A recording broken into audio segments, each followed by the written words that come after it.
حضرت ابراہیم علیہ السلام کو لے کر کے اہل کفر جو ہیں وہ ایک نیا مذہب ترتیب دینے کو ہیں، جن میں یہودی بھی ہیں، نصرانی بھی ہیں، اور نعوذ باللہ من ذالک مسلمانوں کو بھی شامل کرنے کے چکر میں ہیں۔ ابو ظہبی کے اندر باقاعدہ خاندان ابراہیم ہاؤس نام کی ایک بہت بڑی عمارت تیار ہو چکی ہے۔ یہ کس نے کہا؟ اس بندے نے کہا جو کلمہ پڑھنے والا تھا، اس بندے نے کہا جو میلاد کی کانفرنس میں کھڑا تھا، یہ اس بندے نے کہا جو میلاد کی کانفرنس کا انعقاد کیا ہوا تھا اور عرب حکمران تھا۔ 6 مذہب تقریباً بنتے تھے، ان 6 کے عبادت خانے ایک ہی چھت کے نیچے بنے ہوئے تھے، اور جو بات پہ آقا علیہ السلام کی عظمت اور شان پر، حضور کی ذات پر جان دینے کو تیار ہو جاتا ہے، اب اس سے یہ مطالبہ کیا جائے کہ رسول اللہ علیہ السلام کا نام چھوڑ دیں، جس کو وہ دین ابراہیم کہہ رہے ہیں، یعنی جس کا نعوذ باللہ من ذالک وڈیرا رئیس جو ہے وہ ڈونلڈ ٹرمپ ہے، وہ والا دین ابراہیم جو ہے وہ اگر آ جائے یہاں پہ، میں سچی کہتا ہوں آگے جماعت جو ہے نا وہ کالج یونیورسٹی کے لوگوں کی کھڑی ہو۔ اگر آپ چاہتے ہیں اسلام سے مخلص ہیں، رات کو اٹھ کے رو کے دعا بھی کیا کریں، یا اللہ اسلام پہ جو فتنے آ رہے ہیں نا، ان فتنوں کو دفع دور کر دے۔ فیمنسٹ کا مطلب کیا ہے؟ فیمنزم کو ماننے والا، اور وہ کون ہوتا ہے؟ ابراہیم شریف صفحہ نمبر 231۔ اعوذ باللہ من الشیطان الرجیم، بسم اللہ الرحمن الرحیم۔ الف لام را، کتاب انزلناہ الیک لتخرج الناس من الظلمات الی النور بإذن ربهم إلى صراط العزيز الحميد۔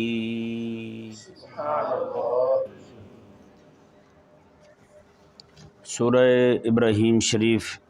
شروع ہو رہی ہے بحمد اللہ تعالی۔ آج اس سورہ مبارکہ کے مضامین کا مختصر سا تعارف ہوگا۔ یہ ذہن میں رہے کہ خلاق کائنات نے حضرت سیدنا ابراہیم علیہ نبینا و علیہ السلام کو جو ایک آفاقی عظمت اور شان عطا فرمائی ہے، دنیا جہان کا ہر سماوی دین کو ماننے والا اپنے آپ کو حضرت ابراہیم علیہ السلام کی طرف منسوب کرتا ہے، اور بعض لوگوں کے مطابق تو ہندو بھی اپنے آپ کو حضرت ابراہیم علیہ السلام کی طرف منسوب کرتے ہیں، ممکن ہے کچھ لوگ کرتے ہوں ان میں۔ تو آج جو ہے نا کچھ تعارف اس سورہ مبارکہ کے مضامین کا آپ کے سامنے رکھا جائے گا۔ تو حضرت ابراہیم علیہ السلام کے ساتھ چونکہ ہر ایک شخص جو ہے وہ اپنا تعلق جتاتا ہے، بتاتا ہے، تو اللہ تبارک و تعالی نے جو عظمت اور شان آپ کو آفاقی عطا فرمائی ہے وہ سب کے ہاں مسلم ہے۔ حضرت ابراہیم علیہ السلام نے ایک گھر خلاق کائنات کے لیے مسجد اقصی شریف جو آج بھی فلسطین کے اندر القدس کی سرزمین پر موجود ہے وہ تعمیر فرمائی، اور کعبہ مشرفہ جو ہے اس کو تعمیر فرمایا۔ کعبہ مشرفہ یہ پہلی بار آپ نے تعمیر نہیں فرمایا تھا، بلکہ پہلی بار حضرت سیدنا آدم علیہ نبینا و علیہ السلام نے تعمیر فرمایا تھا۔ انہی کی بنیادوں پر حضرت ابراہیم علیہ السلام نے عمارت کھڑی کی تھی، اور چونکہ طوفان نوح کے بعد جو ہے وہ سارا عمارت جو ہے وہ منہدم ہو چکی تھی، شہید ہو چکی تھی، تو حضرت سیدنا جبریل امین علیہ السلام نے آ کر کے اپنے پر مارے تو نیچے سے وہ بنیادیں نکل آئیں جو حضرت آدم علیہ السلام کی تعمیر کی تھی۔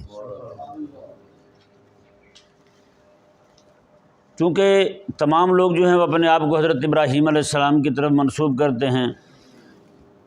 تو آج ایک بہت بڑی سازش چل رہی ہے، وہ بھی حضرت ابراہیم علیہ السلام کے نام کو لے کر کے۔ یہ جو بات میں آپ کے سامنے رکھنے لگا ہوں، اس پر میں نے کوئی 1-2 خطبے پہلے بھی جمعے کے دیے تھے، اور ویسے یاد نہیں پڑتا، ممکن ہے میں نے درس میں بھی کچھ بیان کیا ہو اس کے متعلق۔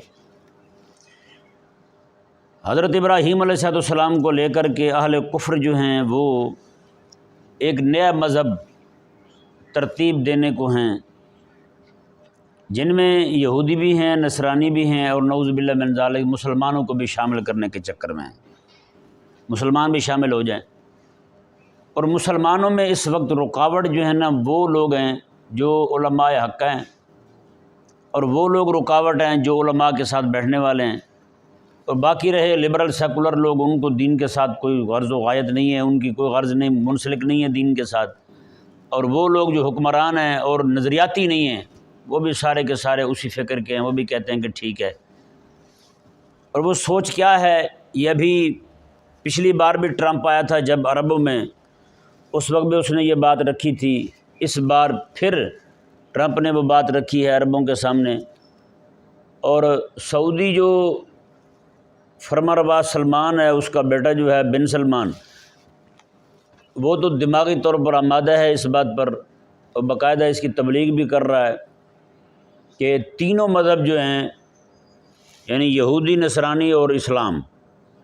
اور جیسے میں نے آپ کو کہا کہ بعض جو ہیں وہ ہندوؤں کو بھی ساتھ شامل کرنے کے چکر میں ہیں کہ ہندو بھی ابراہیم علیہ السلام کو مانتے ہیں، کہ ان سب کی کتابیں جو ہیں نا وہ لے کر کے مذہبی کتابیں، جیسے ہمارے قرآن کریم ہے، یہودیوں کی کتاب ہو گئی، نصرانیوں کی کتاب ہو گئی اور ہندوؤں کی کتاب ہو گئی، ان ساری کتابوں کو جمع کر کے اس میں سے ایسا مواد ہو جو کسی کے خلاف نہ ہو، اس میں صرف اخلاق ہوں، اور اس میں حکومت کی بات نہ ہو، خلافت کی بات نہ ہو، نظریات کی بات نہ ہو، عقائد حقہ کی بات نہ ہو، ان ساری چیزوں سے ہٹ کر کے صرف اخلاق ہوں، روٹی کیسے کھانی ہے تو پانی کیسے پینا ہے، اٹھنا کیسے ہے تو چلنا کیسے ہے، پینٹ کیسے پہننی ہے تو اتارنی کیسے ہے، بس اس طرح کے مسائل ہوں، اس میں پولے پولے نرم نرم مسائل ہوں۔ یہ مسائل ساری کتابوں سے لے کر کے اٹھنے بیٹھنے کی دعائیں ہو گئیں، ہاں جی، چھینک آ جائے تو کیا کہنا ہے، اس طرح کی چیزیں جو ہیں وہ ساری جمع کر دی جائیں اس میں، اور ایک گرینڈ کتاب جو ہے وہ ترتیب دے دی جائے، نعوذ باللہ من ذالک۔ اور آپ کو حیرانگی ہوگی، یہ کام آج سے نہیں ہو رہا، بڑے دیر سے ہو رہا ہے۔ ابو ظہبی کے اندر باقاعدہ خاندان ابراہیم ہاؤس نام کی ایک بہت بڑی عمارت تیار ہو چکی ہے اسی مشن کی پایہ تکمیل کے لیے، وہاں پہ باقاعدہ جمع ہو کے مشاورتیں کرتے ہیں، وہیں پہ سارا کچھ ہوتا ہے۔ یہ آج سے کوئی نصف صدی قبل عرب ملک میں میلاد شریف کی کانفرنس ہو رہی تھی، اس میں ایک عرب حکمران نے کھڑے ہو کے کہا، یہ میں صرف آپ کو اس کی تاریخ بتانے لگا ہوں کہ یہ معاملہ کو آج کا نہیں ہے، نصف صدی قبل ایک عرب حکمران نے کھڑے ہو کر کہا تھا، اس نے کہا کہ جب ہمارے بڑے ابراہیم علیہ السلام ہیں تو مسلمانوں کو اپنا تعارف کروانے کے لیے رسول اللہ علیہ السلام کا نام لینے کی ضرورت نہیں ہے۔ یہ کس نے کہا؟ اس بندے نے کہا جو کلمہ پڑھنے والا تھا، اس بندے نے کہا جو میلاد کی کانفرنس میں کھڑا تھا، یہ اس بندے نے کہا جو میلاد کی کانفرنس کا انعقاد کیا ہوا تھا اور عرب حکمران تھا، اس نے کہا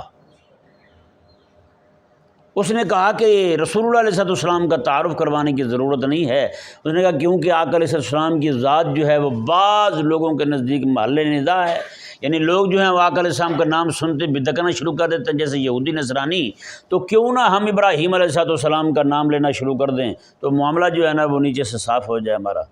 تو ہم ان کے قریب ہوں گے، وہ ہمارے قریب ہوں گے۔ اب بتائیں۔ اور اس کے بعد ایک عالم جو ہے نا، ان کی میں نے تحریر پڑھی تھی بڑا عرصہ پہلے، انہوں نے لکھا تھا کہ شکاگو امریکہ کی ایک اسٹیٹ ہے، اس میں وہ گئے تو کہتے ہیں وہاں پہ ایک مسلمانوں سے ہٹا ہوا ایک فرقہ ہے، ان کی وہاں پہ ایک گرینڈ معبد ہے، مسجد نہیں کہہ سکتے، گرینڈ معبد کہتے ہیں۔ کہ وہ وہاں پہ گئے، انہوں نے کہا کہ جا کے دیکھیں وہاں پہ کیا معاملات ہیں ان کے۔ کہتے ہیں جب وہاں گئے تو دیکھا انہوں نے کہ وہاں پر چرچ بھی ہے، مندر بھی ہے، یہودیوں کی عبادت گاہ بھی ہے، نصرانیوں کی چرچ آ گیا، اور ہندوؤں کی بھی ہے اور بدھوؤں کی بھی ہے، اور ایک کونے کے اندر قبلہ رخ ایک مسجد بھی ہے جہاں پہ ممبر بھی بنا ہوا ہے، قرآن پاک کے چند نسخے بھی پڑے ہوئے ہیں، اور یہ ساری چیزیں ایک ہی چھت کے نیچے، یعنی 6 مذہب ہیں جن میں اسلام ہو گیا، یہودیت ہو گئی، نصرانیت ہو گئی، اور جناب ہندوازم ہو گیا، بدھزم ہو گیا، اس طرح کر کے 6 مذہب تقریباً بنتے تھے، ان 6 کے عبادت خانے ایک ہی چھت کے نیچے بنے ہوئے تھے۔ تو بنانے والے کون سے؟ بنانے والے وہ تھے جو اسلام سے ہٹے ہوئے تھے۔ ان سے جب اس کی غرض پوچھی گئی کہ کیا وجہ ہے، انہوں نے کہا ہم چاہتے ہیں کہ پوری دنیا کے مذاہب جو ہیں وہ ایک کر دیے جائیں۔ نعوذ باللہ ثم نعوذ باللہ من ذالک۔ اب ذرا اندازہ لگائیں یہ کس طور پر ایک سازش چل رہی ہے۔ ابھی ٹرمپ آیا جناب عربوں کے پاس آیا، ہماری نظر جو ہے وہ صرف اس کے جہاد لینے پر رہی، ہماری نظر جو ہے وہ زیادہ سے زیادہ کسی کی غیرت جاگی بھی تو وہ عورتوں کو جناب وہاں ڈانس کرنے پر جاگی۔ اور کئی ایسے نارمل تھے خبیث انسان غیرت سے آ رہی، وہ کہنے لگے دیکھیں جی آپ کو عورتیں ناچتی ہوئی نظر آ گئی، پیچھے جو تلواریں لیے ہوئے مجاہدین اسلام کھڑے ہوتے وہ نہیں نظر آئے۔ بندہ پوچھے وہ جو تلواریں لیے ہوئے کھڑے تھے آپ کے کہنے کے مطابق ہم مان لیتے ہیں تلواریں لے کے کھڑے ہوئے تھے کہ وہ اسلام کے دفاع میں کھڑے ہوئے تھے، ہمیں آپ کہہ رہے ہو کہ آپ کو ناچتی عورتیں نظر آ گئی ہیں تو تلوار لیے وہ بندے پیچھے کھڑے ہوئے نظر نہیں آئے عربی حلیے میں؟ تو ہم یہی پوچھتے نا کہ وہ اسلام کے دفاع میں کھڑے ہوئے تھے، قرآن کے دفاع میں کھڑے ہوئے تھے، کس کے دفاع میں کھڑے ہوئے؟ ان عورتوں پر کوئی حملہ کر دیتا، ٹرمپ پر حملہ کر دیتا تو وہ تلواریں کس پر چلنی تھی بتائیں؟ حملہ آور پر چلنی تھی۔ تو بتائیں وہ تلواریں پھر کس لیے تھیں؟ اس کا مطلب یہ ہے کہ وہ تلواریں بھی ناچنے والوں سے بھی زیادہ گئی گزری تھیں، جو ناچ رہی تھی ان سے زیادہ بغیرت تو وہ تھے پھر جو تلواریں لیے وہ کھڑے ہوئے تھے۔ تو پیارے اور محترم بھائیوں، یہ سازش جو ہے اس قدر زور پکڑ چکی ہے، نعوذ باللہ ثم نعوذ باللہ من ذالک، کہ دین ابراہیم کے نام پر ایک معاہدہ کر دیا جائے اور تینوں کتابیں، چاروں کتابیں جو ہیں وہ ساری کی ساری ایک کر دی جائیں، اس کا ایک مرکب یعنی معجون مرکب تیار کر دیا جائے اور اس میں کچھ چیزیں جو ہے نا وہ ایسی شامل کر دی جائیں، شامل کر کے جناب ان کو لوگوں کے سامنے رکھا جائے، یہ دیکھیں جی یہ دین ہے۔ اور نعوذ باللہ ثم نعوذ باللہ من ذالک، یار وہ دین جو میرے آقا صلی اللہ علیہ وسلم لے کر کے آئے ہیں اس نے پچھلے سارے مذہبوں کو، سارے دینوں کو منسوخ فرما دیا ہے، پچھلی ساری کتابوں کو منسوخ فرما دیا ہے۔ اب وہ جناب وہ کتابیں لائی جائیں گی میرے آقا علیہ السلام کے قرآن کے مقابلے میں ہیں؟ میرے آقا علیہ السلام فرما رہے ہیں منسوخ ہو گیا کہ یہ جناب قرآن سے کچھ چیزیں لیں گے، باقی ساری کو منسوخ کرنے والے یہ کون ہوتے ہیں بھائی؟ قرآن کے بارے میں تو اللہ تعالیٰ نے فرمایا کہ ادخلوا فی السلم کافہ، پورے کے پورے اسلام میں داخل ہو جاؤ، اور یہ ذلیل کہہ رہے ہیں کہ جناب قرآن کی کچھ چیزیں لے لیں گے، تورات کی کچھ چیزیں لے لیں گے، انجیل کی کچھ چیزیں لے لیں گے ہم۔ یہ کیا طریقہ ہوا بھائی؟ تو اس پر جو ہے ہمارے علماء کو بھی ذرا آنکھیں کھولنے کی ضرورت ہے، خاموشی کے ساتھ پڑے ہوئے ہیں جی۔ میں نے نہیں سنا کسی کے بیچارے کے منہ سے کوئی بات نکلی ہو ایسی کہ اس نے جناب اس پہ کوئی لب کشائی کی ہو جی۔ پہلے بھی جب میں نے آپ کو عرض کیا، پہلے بھی جب ٹرمپ آیا تھا وہاں تو پہلے بھی اس نے یہ بات کی تھی، اس نے کہا تھا کہ اسرائیل کو تسلیم کرو، ابھی پھر دین ابراہیمی میں سارے شامل ہو جاؤ، سارے عرب شامل ہو جائیں، سارے مسلمان شامل ہو جائیں، ایک نیا دین جو ہے وہ جناب متعارف کروایا جائے اور اس میں جناب عبادت اپنی پڑھتے رہیں، نماز پڑھتے رہیں، سارا کو کرتے رہیں جی۔ اس میں نہ جہاد کی بات ہو، نہ جناب خلافت کی بات ہو، نہ اسلام کے غلبے کی بات ہو، نہ کوئی اور بات ہو، بس جناب وہ ٹھنڈے یخ ہو جائیں جیسے یہودی نصرانی ہیں، یعنی نعوذ باللہ من ذالک۔ جب ان کی سازش دیکھیں، جب وہ سابق ابراہیم علیہ السلام پر جمع کر رہے ہیں، جیسے میں نے آپ کو ایک عرب حکمران کی بات کی ہے کہ عرب حکمران جو ہے اس نے کہا تھا کہ ہم جو ہے نا وہ سیدھا ابراہیم علیہ السلام سے اپنا تعارف کروائیں، رسول اللہ علیہ السلام کا نام نہ لیں۔ تو مطلب یہ ہے کہ یہ سازش آج کی نہیں ہے، یہ بہت پرانی ہے، اور اس سازش کے اندر یہودی تو ویسے خناس ہے،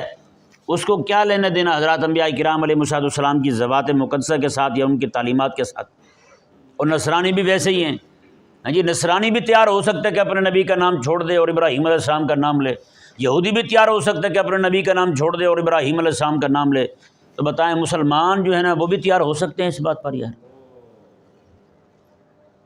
کلمہ پڑھنے والا میرے آقا صلی اللہ علیہ وسلم کا یار، اور جو بات پہ آقا علیہ السلام کی عظمت اور شان پر، حضور کی ذات پر جان دینے کو تیار ہو جاتا ہے، اب اس سے یہ مطالبہ کیا جائے کہ رسول اللہ علیہ السلام کا نام چھوڑ دے، رسول اللہ علیہ السلام سے تو جناب وہ دستبردار ہو جا، نعوذ باللہ ثم نعوذ باللہ من ذالک۔ تو یہ ذہن میں رہے، اس معاملے میں 8 نکاتی فتویٰ جاری کیا ہے سعودی علماء نے۔ یہ اس معاملے میں انہوں نے بڑی جرأت دکھائی ہے، انہوں نے 8 نکاتی یعنی 8 نکاتی فتویٰ جاری کیا ہے، اور جناب ان کے کہ یہ بن سلمان کا جو نظریہ ہے جس کا وہ آج کل مبلغ بنا ہوا ہے منحوس، جی وہ لے کر کے چل رہا ہے اس کی تبلیغ کو، یعنی ٹرمپ منحوس کی نظریاتی ایک جو فکر ہے اس کی، جس کو لے کر کے آج ٹرمپ چل رہا ہے وہ پورے عالم میں، اور اس کا جناب مبلغ جو ہے نا وہ عربوں میں یہ بنا ہوا ہے، اور ابو ظبی والے یہ سارے کے سارے یہ دیاسا کے مارے ہوئے ہیں۔ عرب حکمران آپ کو ایسے جناب لگتا ہے جناب سر پہ چادریں پہنی ہوئی ہیں تو یہ بڑی بزرگ ہستی ہیں، یہ ایسے ہی ہیں سارے۔ غیرت والے جو تھے وہ روانہ ہو گئے ہیں دنیا سے، اب کوئی امید نہیں کی جا سکتی آپ کو ان سے، یہ کچھ بھی کرنے کو تیار ہو سکتے ہیں۔ جب دین کا سودا کرنے پہ تیار ہو گئے باقی کیا چیز چھوڑیں گے یار بتائیں؟ ایمان کا سودا کرنے پہ تیار ہو گئے، رسول اللہ علیہ السلام کی ذات کو چھوڑنے پہ تیار ہو گئے منحوس، اور کیا کریں گے بتائیں؟ خاندان ابراہیم ہاؤس بتائیں، جس کے اندر جناب ان سب کو شامل کیا جا رہا ہے۔ ذلیلو، دین دشمنوں کی میزبانی بھی کی جو تم نے کی، یہ لعنت تمہارے حصے میں آئی ہے، اور تم ہو کون؟ کلمہ پڑھنے والے، اپنے آپ کو مسلمان کہنے والے۔ میرے آقا صلی اللہ علیہ وسلم نے تو یہ فرمایا تھا عرب جو ہیں یہ عزت دار رہیں گے جب تک یہ سر پہ امامہ رکھیں گے۔ حضور نے فرمایا کہ امامہ جو ہے یہ عربوں کا تاج ہے، یہ میرے آقا کے سامنے فرمایا تھا۔ اب بتائیں عرب جو ہے امامہ چھوڑے تو عزت اس کی چلی جائے، عرب امام الانبیاء کو ہی چھوڑ دے کیا رہے گا اس کے پاس؟ عرب قرآن کو چھوڑنے پہ تیار ہو جائے کیا رہے گا اس کے پاس؟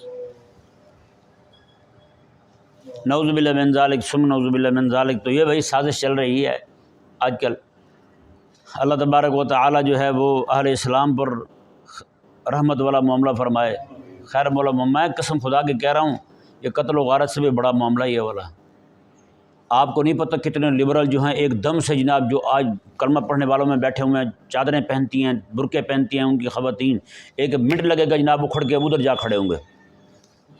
یہاں پہ شرم و شرمیک بہت سارے لوگ، جیسے آپ عربوں کو دیکھیں آئے ہیں جی، وہاں سینمے کھلے ہیں، وہاں گانے بجتے ہیں، کیسے جناب عورتیں بے پردہ ہو کے ایک دم سے آ گئی، وہ ایک دم سے نہیں آئیں، یہ پہلے سے تیار بیٹھی تھی، اجازت ملنے کی دیر تھی ان کو، اجازت جیسے ملی ہے سب عورتیں بے پردہ ہو کے جناب وہ ساری جھوم رہی ہیں جناب میراثیوں کے گانوں پر۔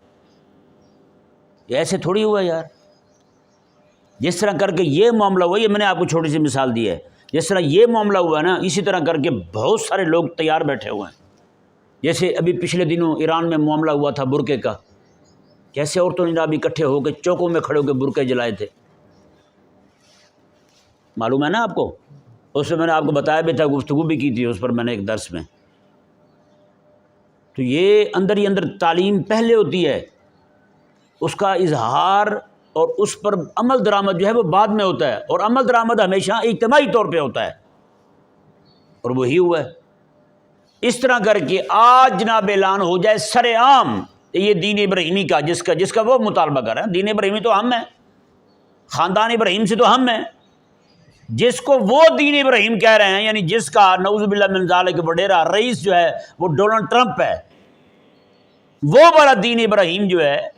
وہ اگر آ جائے یہاں پہ، میں سچی کہتا ہوں کتنے لاکھوں کی بات نہیں ہوگی، کروڑوں کی تعداد میں لوگ جو ہیں ان میں آگے جماعت جو ہے نا وہ کالج یونیورسٹی کے لوگوں کی کھڑی ہوگی، اور مردوں سے زیادہ لڑکیاں کھڑی ہوں گی آگے، یہ اس کو مانیں گے فوراً، ہم بھی فالو اپ کر رہے ہیں۔ آپ کس کو فالو کر رہے ہو؟ فلاں کو فالو کر رہے ہیں، ایک دم سے پہلے جناب ادھر جا کھڑے ہو جائیں گے، الا یہ کہ جس کی ماں غیرت والی ہو، اس نے اپنے بچوں کو غیرت کا سبق سکھایا ہو، یا ابے اس کے ابے کی آنکھ میں حیا ہو اور دین کی محبت ہو، اس نے اپنے بچوں کو یہ غیرت سکھائی ہو، تو وہ ممکن ہے بچ جائے تو بچ جائے، وگرنہ الامان والحفیظ یہی پڑھیں گے اور کیا پڑھیں گے۔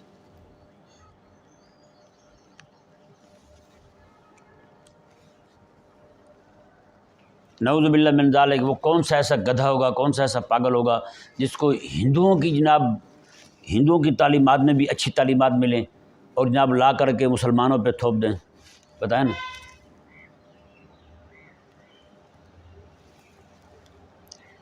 اب کہنے کو کچھ بھی نہیں ہے، سچی کہہ رہا ہوں، اس کے آگے بندہ کیا کہے؟ جب امت کی اپنے آپ کو سرکردہ کہتے ہیں نا یہ لوگ، رئیس فلاں، خادم الحرمین شریفین، خادم الحرمین شریفین کا حال یہ ہے، مسلمانوں کا سب سے بڑا مقدس مقام جو ہے مکہ مکرمہ ہے، مدینہ منورہ ہے، مسجد اقصی شریف ہے، مسجد اقصی شریف والے بیچارے تو پہلے رول رہے ہیں، اس کے جو خادم ہیں وہ تو بیچارے پہلے ہی بے گھر ہوئے پڑے ہیں، اور اسی غیرت اور حمیت کی وجہ سے جناب وہ آج مار کھا رہے ہیں بیچارے۔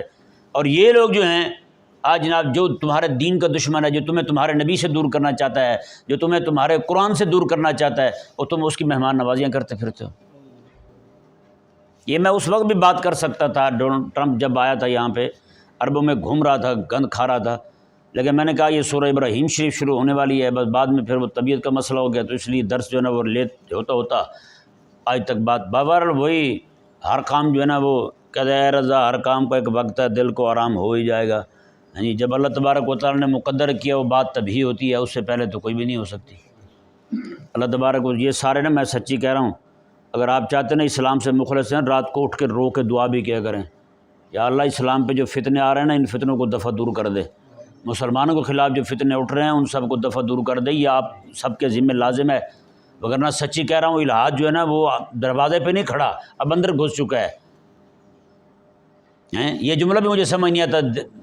الحاد جو ہے وہ دہلیز پہ پہنچ چکا ہے۔ اور بھائی الحاد پھیلنے کا سب سے بڑا ذریعہ تو ٹی وی ہے، تو ٹی وی گھر کے اندر گھسا ہوا ہے، تو الحاد باہر کیوں کھڑا ہوا ہے ابھی؟ فیس بک، یوٹیوب یہ الحاد پھیلنے کے ذریعے ہیں، یہ ذرائع اور اسباب ہیں بہت بڑے الحاد پھیلنے کے، تو یہ گھر کے اندر گھسے ہوئے ہیں، الحاد باہر کھڑا ہوا ہے، یہ سمجھ نہیں آتا مجھے۔ اور بھائی اندر گھس چکا ہے، آپ کے بیڈ پہ چلا گیا ہے، آپ کے پلنگ پہ پہنچ چکا ہے، آپ کے بچوں کے دماغوں پہ راسخ ہو چکا ہے۔ گھر میں فلم چلاتے ہیں، ڈرامہ چلاتے ہیں، اس میں جناب پاکستانی ڈراموں میں یہ بندہ کہے کہ باپ بیٹے کو کہہ رہا ہے بیٹا میں بھی فیمنسٹ ہوں، کیا مطلب ہوتا ہے اس کا؟ فیمنسٹ کا مطلب کھوتا تھوڑی ہوتا ہے، فیمنسٹ کا مطلب جو ہے نا وہ بکرا تھوڑی ہوتا ہے، میں قربانی کا اونٹ ہوں، یہ تھوڑا ہوتا ہے اس کا مطلب۔ فیمنسٹ کا مطلب کیا ہے؟ فیمنزم کو ماننے والا۔ اور وہ کون ہوتا ہے؟ میں ایتھیسٹ ہوں جی۔ اس طرح کے جملے پاکستانی ڈراموں میں دکھائے جا رہے ہیں، حساب لگائیں۔ اب اس سے آگے کیا رہ گیا یار سنانے کو؟ اس سے آگے کیا رہ گیا؟ اور کتنا تم کافر ہو گے؟ اور تم گناہ تک تھے، مردود و گناہ تک ہی رہتے نا، تم تو کفر کی حدیں میں عبور کر چکے ہو، تم تو الحاد سے بھی آگے جا چکے ہو۔ دنیا جہان میں جتنا کفر اور الحاد مسلمان کا سخت ہوتا ہے اتنا کسی اور کا سخت ہو سکتا نہیں ہے۔ اسلام جو ہے کافر کو برداشت کر سکتا ہے، ٹھیک ہے بھی کافر رہے، عزت کے ساتھ رہے اسلامی معاشرے کے اندر، لیکن مسلمانوں میں جو بندہ کافر ہو جائے اسلام اسے برداشت نہیں کرتا، سوائے 3 دن کے۔ 3 دن بھی باہر نہیں، جیل میں رہے گا، 3 دن کے اندر اسے اسلام کی تعلیم دیں گے، اسلام کے محاسن بتائیں گے، بندے کا پتر بن گیا تو ٹھیک ہے، وگرنہ اسلام اس کا صفایا کر دے گا۔ کیونکہ کافر کی وجہ سے مسلمان زیادہ کافر نہیں ہوں گے جتنا اس مسلمان جو کافر ہوا ہے اس کو دیکھ دیکھ کے لوگ کافر ہوں گے۔ کیا کریں اب؟ سر پہ اسلامی خلیفہ جو ہے اسلامی سربراہ ہے نہیں، تو ہر بندہ جناب کفر کا پیغمبر بنا ہوا ہے، جی ہر بندہ جناب کفر کا جناب وہ پیغام پہنچانے والا بنا ہوا ہے، کیا کریں بتائیں؟ اللہ تبارک و تعالی ہمیں سمجھنے کی توفیق عطا فرمائے۔